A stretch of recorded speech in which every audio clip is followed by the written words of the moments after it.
En Algérie et plus précisément dans les camps de Tindouf, près de 300 personnes originaires de la tribu Ouladlim circulant à bord de 70 véhicules ont entamé mercredi un sit-in devant le siège du soi-disant secrétariat général du Polisario à Rabuni pour réclamer la libération de leur cousin Ali Dahazaïn qui purge depuis 2016 à la prison d'Hebia une peine de 6 ans pour trafic de drogue.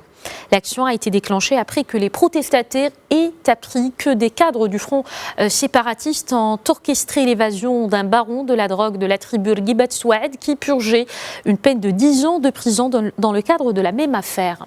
Face à cette situation, des milices du Polisario soutenues par des éléments du bataillon chargé de la sécurité des institutions du Polisario ont été mobilisés pour disperser le sit-in, ce qui a poussé une quarantaine de manifestants à forcer l'entrée du bâtiment où ils se sont affrontés avec les gardes qui ont tiré des coups de sommation faisant 11 blessés parmi les éléments armés du Polisario.